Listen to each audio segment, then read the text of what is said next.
Hello, everyone. Welcome back to Getting Your Shit Together. I'm Neil, your trusted mortgage agent, and I'm here with my co host, Jerome. How's it going, Jerome? Hey Neil, I'm doing great. Thanks for asking. I'm also ready to dive into this next hot topic. I hear the Bank of Canada has given us something to talk about. Oh, absolutely. They just made another move on 4th of September, cutting the policy rate by a quarter of a point. That's the third rate cut in a row. And so that brings the policy rate to 4.25%, and that nudges the prime rate to 6.45%. It's definitely got people talking, especially those with a variable rate mortgage.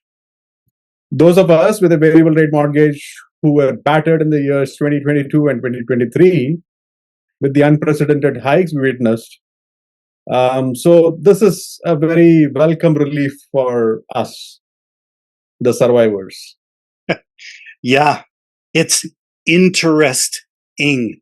I mean, for anyone with a variable rate mortgage, this is good news in the immediate term. Your monthly payments just got a little bit lighter. Of course, depending on when your lender makes the adjustment, either immediately or at the end of the month, caveat. About $20 less, in fact, for every $100,000 you owe per month, just to make that clear. But Neil, you and I both know that there's so much more to the story. What's your take? Exactly, Jerome. While the interest rates cuts are helpful, they do not necessarily make it easier to qualify for a mortgage. If someone is out shopping for a home or looking to refinance, the reality is that they might be limited to a 5-year fixed or at best a 3-year fixed to get the most out of their qualification. So while the payments might be lower, the borrowing power isn't necessarily increasing. And so there is a risk that they are locking themselves into a higher rate for longer if they are purchasing or doing a refinance right now. Yeah, that's a great point. And with the economy slowing down, CPI is easing, GDP is flat, and job growth is slowing. It seems like we're in for more cuts. The fixed rate mortgages have been leading the way, and we have seen as much as 1.4% from the peaks as the bond yields have come down significantly. Yep. Oh, yes. Bond yields are definitely something to watch. They have been decreasing, but still the gap between them and the fixed rates is quite a bit above average. Yeah. I'm assuming as demand for mortgages picks up from here, we could see more competitive fixed rates. But let's get into it. What should people be doing with their mortgages right now? It really depends on where you're at. If you're struggling with the variable rates and those monthly payments are stressing you out, not knowing if they're going to go up or down, switching to a 3-year fixed could be a good move. At least you know what the rates are, and you lock in some stability without committing to a long-term rate that keeps looking bad if rates continue to drop. Oh, yeah, that's never a good feeling. But if you got some wriggle room in your budget, sticking with the variable rate could save you more in the long run, especially if the prime rate drops by another 1.5%, like some are predicting. But it's a gamble, isn't it? Definitely is. We've been gambling, us variable rate mortgage holders have been gambling for the last few years with the thought that rates weren't going to go up as high as they were. And now we're starting to see them come down a lot slower, kind of like gas prices. And so if they don't come down like you expect, you could end up paying more over the long term. That's why I think the 3-year fixed is a safe bet for a lot of people right now, especially if you're up for renewal soon. Mm-hmm. But better check the spread between the variable and the 3-year fixed before making any sort of a determination. Yeah. And speaking of renewals, if your renewal is coming up, the 3-year fixed rate can give you some peace of mind. You get a bit of relief now and the flexibility to refinance or renew in a few years when rates might be even lower. So, what about those people who have already locked into the fixed rate that's above 5%? They're probably feeling a bit of that FOMO right now with all these rate cuts. Mm-hmm. They are, and it's tough. If you got more than 2.5 years left on your term, it might be worth looking at your options now. But breaking that mortgage early could be costly. It's a balancing act. You don't want to wait too long, but also you don't want to jump ship if it's going to cost you more in penalties. If you're lucky, you might be able to get away with just 3 months of interest cost as penalty. And that's as long as the 1 to 3 year rates are high. But if one waits longer, that might definitely not be the case.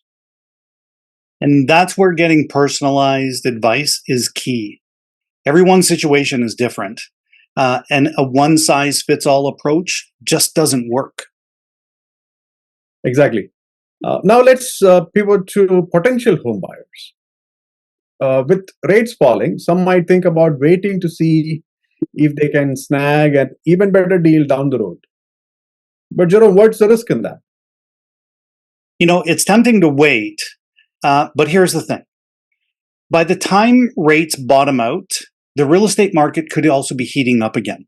We're already starting to see signs that some sales activity is picking up, and the fall season should be busier than it was last year, mostly because of the rates that have been coming down. And if the Bank of Canada keeps cutting rates, we might even see more buyers jumping in. And that could lead to more competition, higher home prices, and less room for negotiation. Personally, I don't expect prices to shoot through the roof or markets to become crazy as the pandemic times. But we could see no condition offers come back soon enough. If one is serious about buying, now might be the time to start looking, even if the rates haven't hit the rock bottom yet. I agree. Keep an eye on what's happening in your desired neighborhoods. The last thing you want is to start preparing when everyone else is jumping in, and that's when prices go up. You might miss out on your ideal home because of that. So true. It's all about being proactive. If you're ready to buy, get pre approved now and stay informed about the market trends, that can put you in a better position when the right opportunity comes along. And remember, folks, it's not just about rate. Look at the bigger picture. Your finances, your goals, how long you plan to stay in the home. Make sure everything aligns before you make that move. Absolutely. So, whether you are a current homeowner or a potential buyer, now is the time to get your shit together and make a plan that works for you. And today, we are tackling a question that's on the minds of a lot of people. We already touched upon this briefly in our first part, but let's explore it a bit further. When is the right time to buy a home? Jerome, can you share your thoughts? Neil, this is such an important topic. Buying a home is likely going to be the biggest financial decision the average person is going to make. And the timing can really make or break the experience. Whether it's the state of the market like we're in today, your personal finances, or even just feeling ready for that kind of a commitment, it all plays a role in deciding when to jump in. Very true, Jerome. And what we want to do today is break down the factors that should go into that making that decision. We are going to talk about everything from market conditions to one's own financial situation. Because let's face it, buying a home isn't just about finding the right house. It's about finding the right time also. Yeah. So let's start with market timing, which is often the first thing that people think about when considering buying a home. The market can be tricky. Sometimes prices are high, sometimes they're low, and it's hard to predict what will happen next. I mean, what have we seen over the last few years? But here's the thing. Trying to time the market perfectly is almost impossible. Instead of waiting for the perfect time, it might be more important to consider whether you're personally and financially ready. Exactly. And there is only so much that you can control, right? I've had clients who waited for prices to drop and ended up waiting or missing out on years of potential equity growth. On the other hand, I've seen others jump in too quickly without considering their own readiness. And that can also lead to stress or maybe even regret later on. For sure, walk away from a deal if the price seems too high. One way to assess the price is to look at the long term price trend for the property and the neighborhood. And if it's above the calculated price based on long term appreciation, then walk away. Any competent realtor should be able to work that out for you. But do note that the market condition is only one piece of the puzzle. And that's why it's so crucial to look at your personal financial situation first. Do you have a stable job and a steady income? Do you have enough saved for your down payment? And don't forget about the closing costs and the extra expenses that come with home ownership, like maintenance and repairs. It's about more than just scraping together a down payment. You need to be financially ready for the whole package. And speaking of being ready, Jerome and I have put together a checklist to help you assess whether now might be the right time for you to buy. Let us walk through it. First up is stable income. Do you have a steady job with reliable income? Have you been in your current position long enough to feel secure? Savings for down payment. Have you saved enough for your down payment? Ideally, this would be 20% of the home's purchase price to avoid the mortgage insurance. But even a lower percentage can work if you're prepared for the extra costs and you think saving up the additional amount is going to take way too long. Closing costs. Have you factored in the closing cost? And this can be anywhere between 1.5% to even 4% of the purchase price. It includes things like legal fees, land transfer fees, inspection fees. And don't forget about the twice the land transfer taxes if you're buying in the city of Toronto. Yes. An emergency fund. Do you have an emergency fund that could cover at least 3 to 6 months of living expenses? This is crucial in case something unexpected happens after you buy your home. Have you calculated your debt to income ratio? Ideally, the housing cost, which includes mortgage, taxes, insurance, and condo fees, if there is one, should not be more than, say, 32 to 35% of your gross monthly income. Or maybe you have a way to bring this in line by generating income from your property. We all know about this one, credit score. Is your credit score in good shape? A higher credit score can help you get a better mortgage rate, which could save you thousands over the life of your loan. And think long term. Do you plan to stay in the home you're buying for at least 5 to 7 years?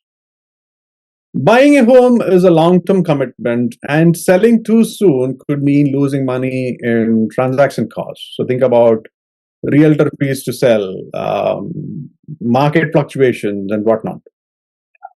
Yeah. Market conditions. Imagine all the people that bought at the height of 2021 who are thinking of selling today. Some people are taking a loss, but it's not easy to time the market. We've already talked about that. But are you aware of the conditions in your area, specifically the area that you're looking at? Yep. And are you prepared for potential changes in the interest rates or the housing prices? Personal readiness. Are you emotionally and mentally ready for the responsibility of homeownership? This includes being prepared for maintenance, repairs, and ignoring the ups and downs of housing market after I made the purchase. Lastly, professional guidance. Have you consulted with a mortgage broker or financial advisor to discuss your options and make sure that you really are fully informed? I think this is one of the first things that you need to consider.